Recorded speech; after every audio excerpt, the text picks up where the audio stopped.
কেমন তোমার মা? তোমার মা আমার মনে হয় একজন আউলিয়া। আর বড় পীরের বাবার কথা তো শেষই করতে পারো না। তোমার বাবা তো মস্ত বড় আউলিয়া, আবু সালে জঙ্গি মুসা। কি করবো বাবা, এইসব সাধন ভোজনের কথা শুনে তো মাথাই খারাপ হয়ে যায়। তারা কেমন মানুষ ছিল। আবু সালে জঙ্গি মুসা কোন সংসার করবে না, বৈরাগী হয়ে যাবে, সন্ন্যাসী হয়ে যাবে। 12টা বছর বনের ভিতরে কোনো খাওয়া খাদ্য নাই। 12 বছর পরে জঙ্গল বা বনের থেকে বাড়াইছে, বাড়াইয়া নদীর পার দিয়া যাইতেছে। 12টা বছর না খাওয়া, বড় ক্ষুধা। দেখে নদীর পার দিয়া কানার ফল ভেসে যাচ্ছে। ওই আনার ফলটা তুলছে, তুইলা দেখে পানি একটু নষ্ট হয়ে গেছে। কাইটা কাইটা কাইটা কাইটা নষ্টটা ভালাই দেয়া কিছু ভালো ছিল, ওই ফলটুকু খাইল। খাওয়ার পরে তার ভিতরে আলাদা একটা এলহাম হয়ে গেল। কি হায় হায়, আমি কার বাগানের ফল খেলাম? আমি তো ঋণ হয়ে গেলাম, কারণ আমি 12টা বছর ইবাদত করেছি, বন্দেগী করেছি, আর একটা ফল খাইলাম না, কই আমি ঋণ হয়ে গেলাম। এই বাগান কার আমার দেখতে হবে। এই যে দিক দিয়ে ফল আইসা হাঁটতেছে হাঁটতেছে, মাসের মাস হাঁটতেছে। হাঁটতে হাঁটতে গিয়া দেখে একটা আনারের বাগান, ওই উপর দিয়ে একটা ঢাল, নদীর উপরে আছে একটা ঢাল।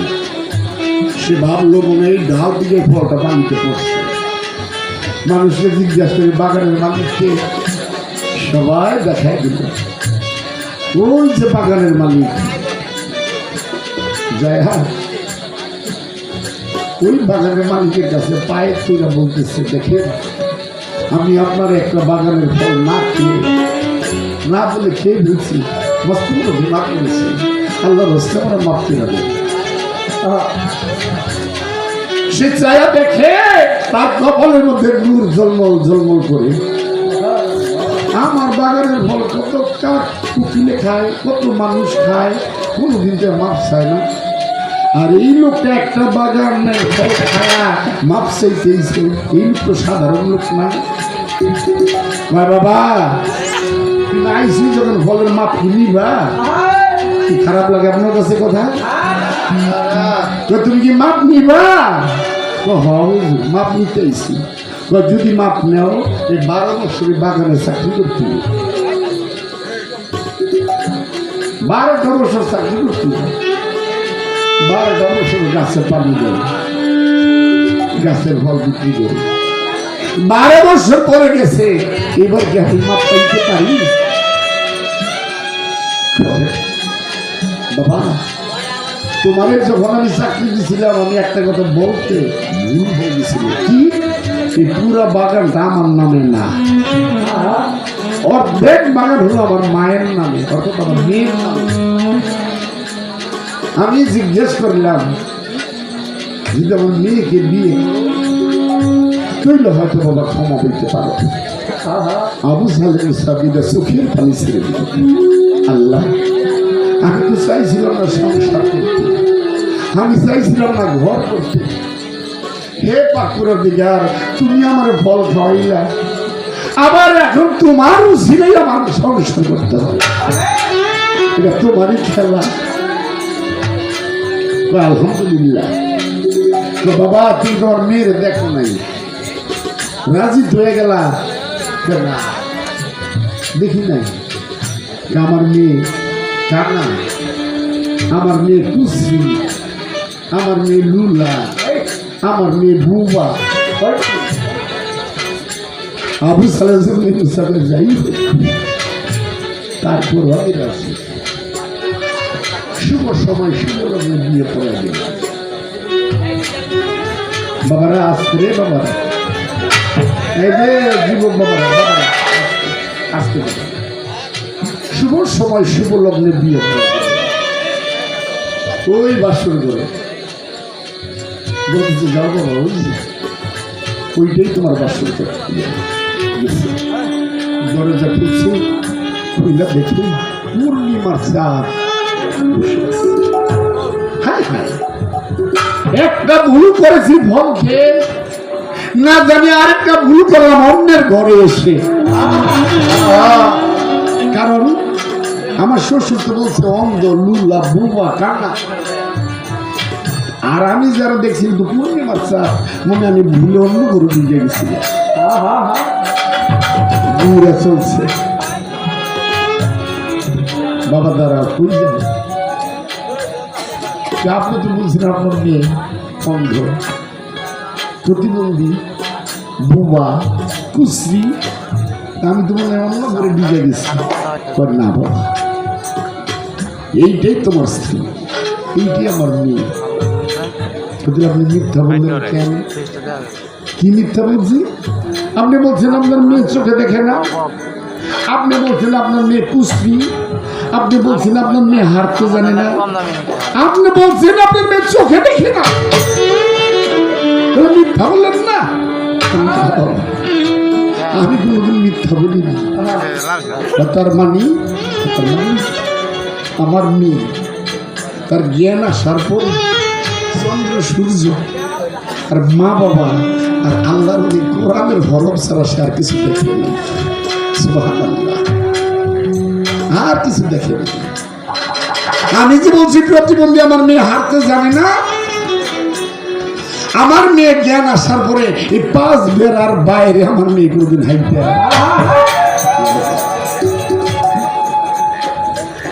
আমি বলছি আমার মেয়ে কুশ্রী। বাবা আমার মেয়েকে আমার প্রতিবাসী পাড়া প্রতিবাসীরা কোনোদিন একদিন আমার মেয়েকে জ্ঞান আসার পরে দেখতে, আমার মনে হয় আল্লাহ আমার মেয়েকে রেখেছে এমন একটা সুযোগ্য পাত্রের জন্য। শুভ সময় শুভ বিয়ে করাই দিল। তার রাহুলি হইব না, রাম রাহুলি হবো ঘন্টায় 6টা মিশা কথা। মিশা কথা না খুলে আমার পেটের ভাত নিয়ে জমাই না। আউলিয়া তো তারাই হবে।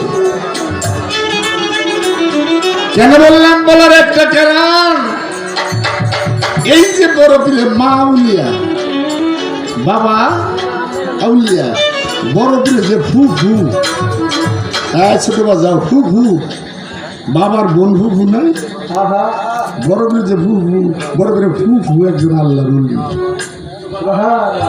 কিভাবে বলি? বড় পীর যখন পৃথিবীতে তোয়াল্লাত হবে, বড় পীরের ফু ফু গেছে খান ঝাড়ু দিত। মার গর্ভের থেকে 10 মাস 10 দিন পরে যদি একটা সন্তান আসে তার শরীরটা কি নরম থাকে না? ওই মুহূর্তে যদি সূর্যের তাপ এই পৃথিবীর আবহাওয়াটা হঠাৎ করে লাগে, এই বাচ্চার কষ্ট হয় না? শুধু বন্দি ছিল মার গর্ভে। বড় পীরের ফুফু দেখতেছে হায় হায় আমার ভাইয়ের বেটা আসবে। ওই যে বাড়ি ঝাড়ু দিত, যে ঝাড়ুটা সাথে সাথে এই ঝাড়ুটা উপর দিকে একটা চক্কর দিল, চক্কর দেওয়ার সাথে সাথে আকাশ মেঘলা হয়ে গেল, মেঘলা আকাশ হয়ে গেল। আর এই কারণে বড় পীরের কাছে আরেকটা বিচার গেছিল, এক দলে রোজা রাখছে আরেক দলে রোজা রাখে না। যারা রোজা রাখছে এরা কয় ঠিক করছি, আর যারা রাখে নাই এরা কয় ঠিক করছি। কেমনি? আমরা রোজা রাখছি আমরা ঠিক, আমরা রোজা রাখি নাই এটাই ঠিক। গেছে বড় পীরের মার কাছে, বাবা এই 2 দলই গেছে, এরা রোজা রাখছে এরা কয় ঠিক, এরা রাখে নাই এরা কয় ঠিক। এটা একটা মীমাংসা আছে। বড় পীরের মা কয় বাবা আমার যে সন্তানরা পৃথিবীতে আসছে, আমি কত চেষ্টা করলাম আমার সন্তানটাকে বুকের দুধ খাওয়াইতে পারি, আমি শত চেষ্টা করে আমার ছেলেটাকে বুকের দুধ খাওয়াইতে পারি। বাবা একটু পরে আমি তো মীমাংসা। সারাটা দিন চলে গেল, মাগরিবের আযান পড়লো, ওটা বড় বিদ্যুৎ ওই ছটফট করতেছে মার স্তনের দুধ পান করতে। মা ওই মুহূর্তে স্তর দিয়ে দিল, বড় মার দুধ পান করতেছে। কি বললো? ওই তাদেরকে বললো যারা রোজা রেখেছো তারাই ঠিক করেছো, কারণ আমার সন্তান সারাদিন দুধ পার করে আমার সন্তান রোজা রেখেছে। এই চিন্তা নিল কি বাবা, তারাই তো আল্লাহর ওলি, আর সেই ওলির কথা আমি পাপি মুখে কি করবো? আমার কি কর শেষ আছে? আমার কাছে প্রশ্ন করে রইয়া রইয়া মনে পড়ে জবাব দিবে ধীরে ধীরে ধরি রাজি হবি।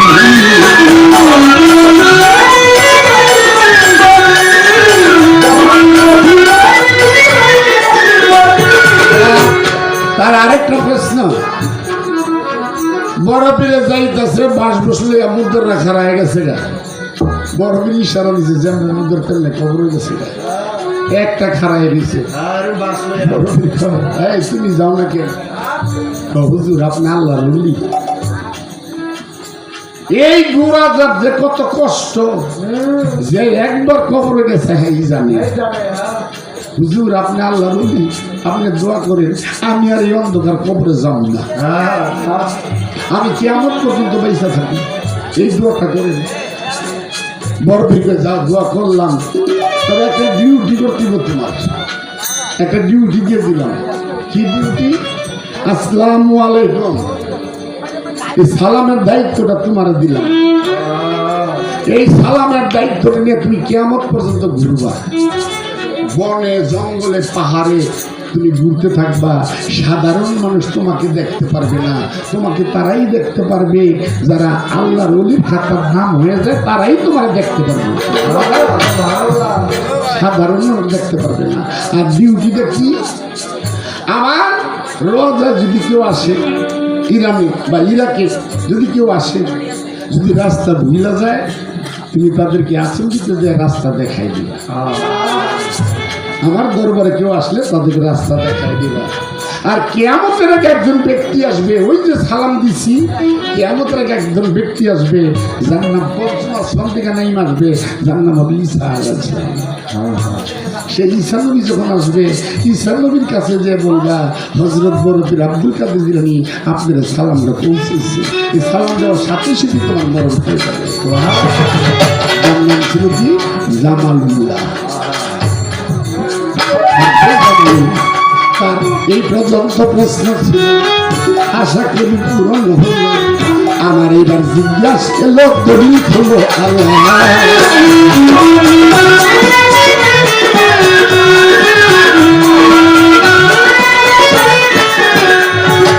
ধীরে ধীরে জিজ্ঞাসা করি আজা বাবার জীবনী,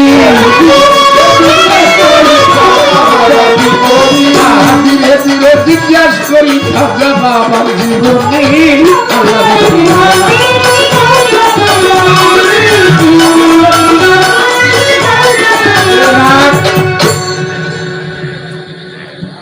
ভাবছিলাম আকলিমা বেগম সরল সুজাকে গায়ক, আমার কণ্ঠের অবস্থাটা ভালো না, আমার বোঝা একটা খাতির করি। আকলিমা বেগমটা দেখলাম তার এক হাত হইল ঘাড়ে, আরেক হাত হইল পায়ে, এক হাত গাড়ে আরেক হাত পায়ে। কারণ কিছু কিছু মানুষ আছে একটা হাত গাড়ে রাখে, যখন ঠিক মতো বসাতে তখন গাড় টিপে, আরেক হাত পায়ে। যখন তন্দ্রা ভাব লাগে তখন আর টিপবে না, ওই একটু আবার বাউ টিপে, আবার বাউ টিপে। দেখলাম আসছেন একজন মানুষ এক হাত গাড়ে আর এক হাত পায়ে, মানে গাড়ি টিপে, আর যখন বেকায় দেখ তখন বাউ টিপে। কেন বললাম? আমি অসুস্থ, আমার কণ্ঠ খারাপ, আমার ছোট ছোট প্রশ্ন করবো। একটা প্রশ্ন দিয়ে আমার খাতাকে পাতায় দিয়েছে প্রথম স্টেজে। এর ভিতরটা কি সরল? সরল। আমার যে দৌড়াও, তোমার কি আরামে থাকবো? তুমি খালি কইবা খাজা বাবা তরিকা হলো কি? সিস্তিয়া তরিকা। এই সিস্তিয়া তরিকার 10টা মোরাকাবার নাম কি কইবা? তুমি আমার 11টা দিয়েছেন, তোমরা একটা কম দিবে। আমি খাতিরটা করলাম একটা গঞ্জিকে 10টা মোরাকাবা সিস্তিয়া তরিকার। এই 10টা মোরাকাবার নাম কি, 10টা মোরাকাবার কর্ম কি, এই একটা প্রশ্ন। আরো একটা জিজ্ঞাসা লাগে না যে দৌড়িয়া জবাব দিলা তাড়াতাড়ি জিজ্ঞাসি আমি।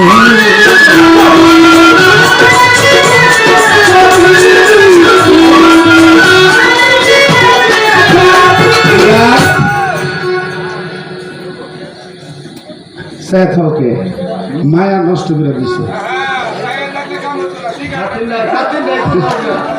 যারটা মায়া লাগছিল নষ্ট করে দিছে।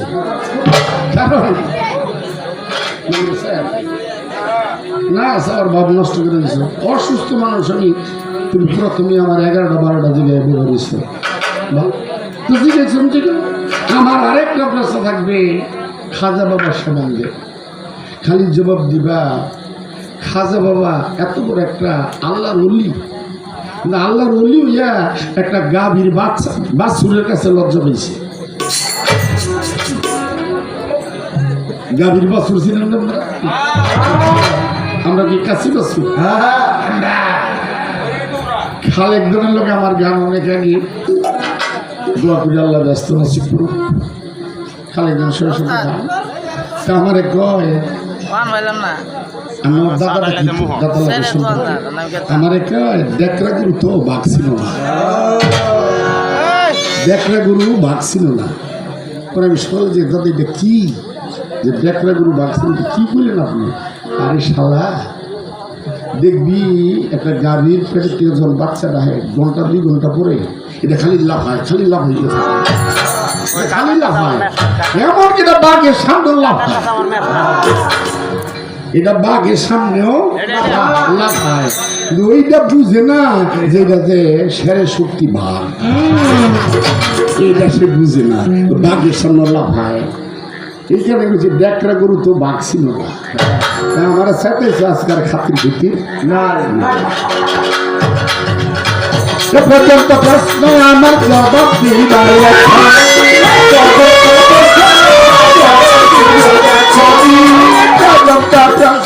আমার জবাব দিবার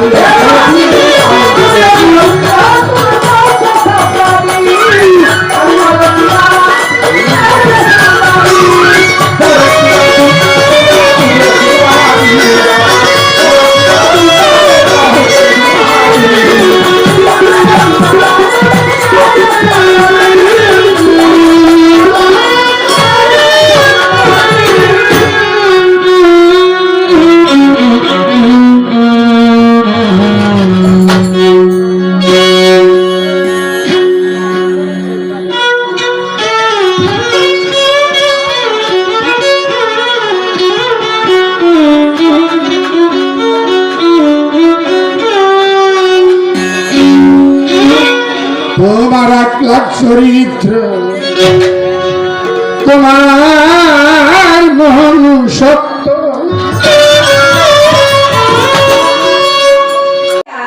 কথা কমু কি দিয়া ধরুম, ছাই দিয়া ধরার কোনো উপায় নাই। তো আমার বোনের ভাই বললে যে আমি মনে করছি কি আমার একটু গলাটার সমস্যা, তাকলিমা বেগম আমার মনে হয় ছাড় দিবে, কিন্তু আসলে ছাড় দিবে দূরের কথা, আমার ছাড় দেয় নাই। আমারে 1 হাত রাখছিল ঘাড়ের মধ্যে আর 1 হাত রাখছে পায়ের মধ্যে। আসলে বিষয়টা কি জানেন, আমি না এটারে প্রশ্ন বেশি করছি। ওই যে 11 শরীফের কথা জিজ্ঞেস করছি বড় বিরাউলিয়া, আপনারা একটু খেয়াল করে শুনবেন। আমার চালাকিটা কিন্তু এই জায়গায়, কিন্তু চালাকিটা মনির ভাই বোধহয় বেশি একটা খেয়াল করে নাই। আমি কিন্তু জিজ্ঞেস করে নাই যে 11টার নাম বড় পীরের কি, এটা খেয়াল করছেন আপনারা? খেয়াল করেন নাই। বড় পীরের 11 শরীফ করে, 11 শরীফে 11টার নাম আছে, বড় পীরের 11টার নাম কি এইটা আমি জিজ্ঞাই না, আমি খালি জিজ্ঞাইছি এইটা বড় পীরের ভক্তরা এখন করে, কিন্তু বড় পীর কখনোই 11 শরীফ পালন করছে কিনা, করলে কার নাম নিয়ে 11 শরীফ পালন করছে? এই তো ছোট প্রশ্ন, আপনি বললেই তো হইতো কার নাম নিয়ে, কার নামের উপরে 11 শরীফ পালন হয়েছে নাকি? এখন আপনি মনে করলেন আপনার আমার বড় প্রশ্ন প্রশ্ন জিজ্ঞাসি, প্রশ্ন কিন্তু আপনার প্রশ্ন বড় জিজ্ঞাই নাই। পরের প্রশ্নটা আমি জিজ্ঞাসিলাম মনির ভাইরে, ওই যে রুহুরে জিজ্ঞেস করছিল, আমার বড় বিরাউলিয়া বলছিল আমি তোমার একটা জিনিস দিলাম, এটা মুখে পৌঁছাই দিবা, এই তোমার দায়িত্ব দিলাম। এই তো ছোট প্রশ্ন, কিন্তু বিষয়টা কি জানেন, মনির ভাই আসলে মানসিকভাবে একটু দুর্বল হয়ে পড়ছে, কারণ উনি ওই যে হঠাৎ করে গলাটা প্রবলেম দিচ্ছে, কিন্তু হইতে পারে, আমারও তো হয়, আমারও হইতে পারে। এটা নিয়ে তো কোনো বড়াই চলবো না, এটা দয়ালের কৃপা, দয়ালের ইচ্ছা, মালিকের ইচ্ছা। মালিক কৃপা করলে সবাই হইলে ভাঙ্গা নৌকা লইও কিন্তু এই পার থেকে ওই পারে যাওয়া যায়। যাওয়া যায় কিনা বলেন তো আপনারা? আচ্ছা যাই হোক, পালা আমাকে যদিও গাইতে, হ্যাঁ হ্যাঁ কে দিছে? কে দিছে?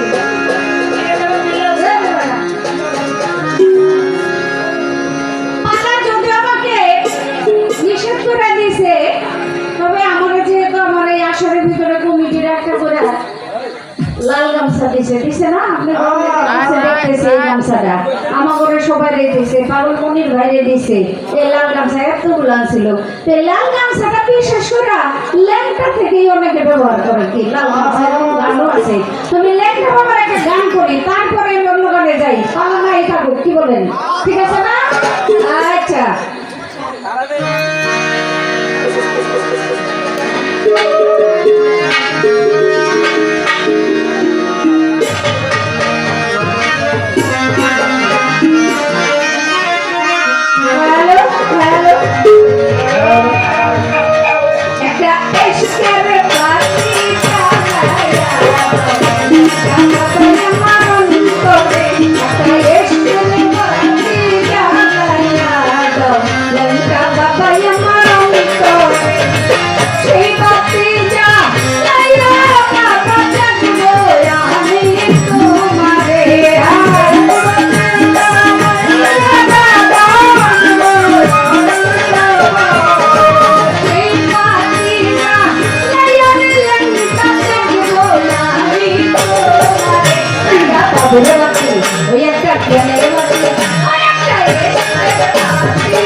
তো কান্দে কইরা এই না ভবের সাগরে গান লিখেছে রবিউল হাসান ভাবনা গাইয়াই তো এই গান লিখেছে Rabiul Hasan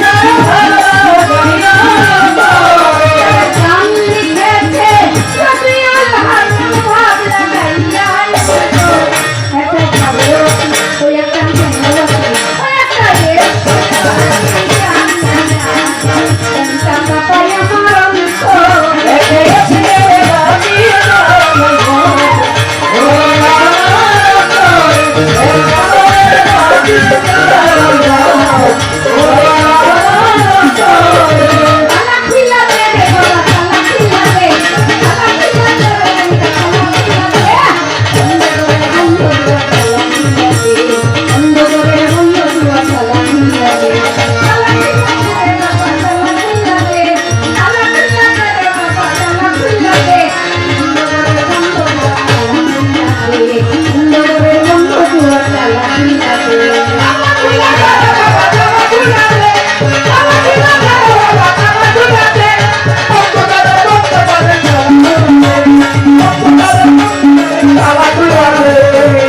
Hãy subscribe cho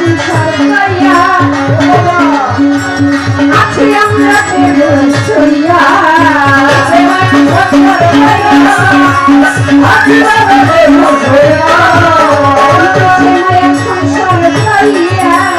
Mì Gõ để không bỏ lỡ